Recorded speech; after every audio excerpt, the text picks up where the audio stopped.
Caroline, can I just follow up? The president and the vice president, for that matter, have accused the other side of encouraging political violence. Isn't that exactly what the president is doing when he says that members of Congress should be killed? Why aren't you talking about what these members of Congress are doing to encourage and incite violence? They are literally saying to 1.3 million active duty service members not to defy the chain of command, not to follow lawful orders. Actually, every single you can refuse an illegal order, which but is they are illegal but they're military suggesting justice. they're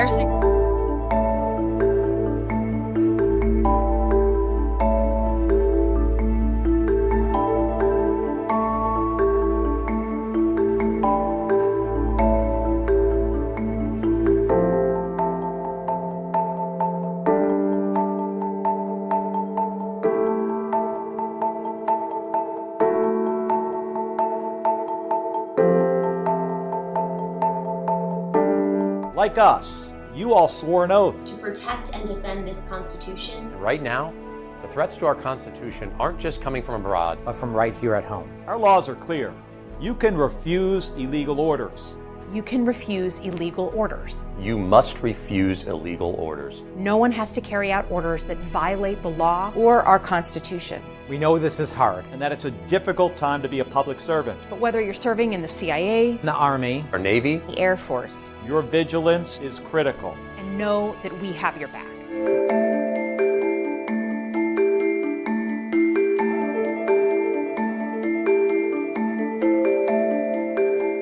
suggesting, Nancy, that the president has given illegal orders, which he has not.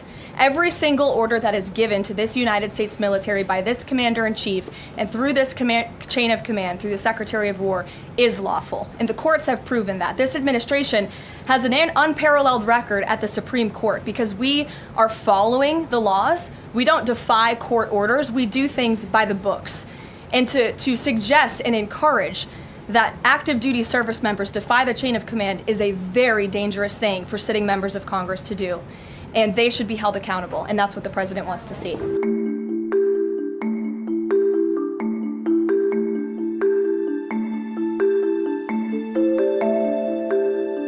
The president is very frank and honest with everyone in this room. You've all seen it yourself. You've all experienced it yourselves. And I think it's one of the many reasons that the American people reelected this president, because of his frankness. And he calls out fake news when he sees it. He gets frustrated with reporters when you lie about him, when you spread fake news about him and his administration. But he also is the most transparent president in history. And he gives all of you in this room, as you all know, unprecedented access. You are in the Oval Office almost every day asking the president questions. And so I think the president being frank and open and honest to your faces rather than hiding behind your backs is frankly a lot more respectful than what you saw in the last debate upstairs and didn't take your questions. So I think everyone in this room should appreciate the frankness and the openness that you get from President Trump on a near daily basis.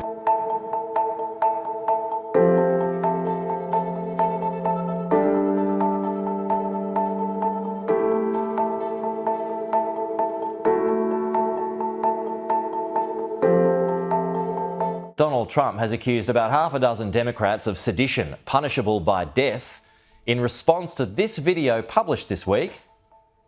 right now, the threats to our Constitution aren't just coming from abroad, but from right here at home. Our laws are clear. You can refuse illegal orders.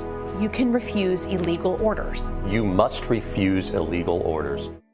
Joining us live for more on this, Republican strategist John Jordan. John, I've watched the video. I mean, what are they referring to there? What specifics about illegal orders? Do you know? Well, they're not clear. They just said refuse illegal orders generally, which obviously members of the armed forces, both the United States and as well as Australia, are obligated to do. But they don't specify what illegal is coming down or what illegal orders are given. And that gives away the game. Because here's what this is designed to do. This is a communication strategy. President Trump had Mohammed bin Salman of Saudi Arabia signed, multi-billion-dollar deals, is trying to make peace in Ukraine, actually is having headway with the economy, believe it or not. And so the Democrats, this is a common strategy, try to pivot away from that to get media attention to something where Trump will respond. It'll take all the oxygen out of the room. So this is a vague thing by the Democrats designed to promote some sort of response from President Trump that will divert attention to this and away from the substantive issues that matter to people around the world and in the United States. So it is self-serving then from the Democrats, but did Donald Trump take the bait? Yeah, to some degree. I mean, yes, he did. And they knew he would. He took it more than he should have, but not as much as the Democrats hoped. Yes, he did respond by saying this is treasonous, which technically it is, but both sides are being real vague here. This is a war of words, kind of like you see kids on a playground.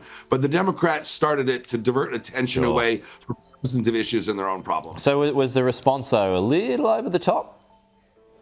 Yeah, I think it could have been handled better. I think the President Trump and the White House should have seen this for what it was and dealt with it with the contempt that it deserves. So, I mean, does this just go anywhere? Is this just a bit of fun and games within Washington and it just goes away?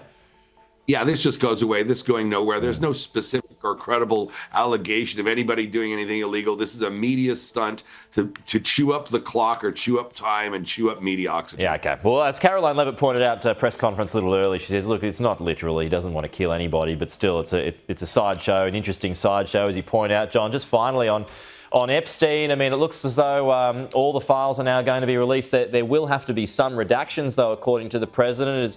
What are you expecting here? Have your thoughts changed at all?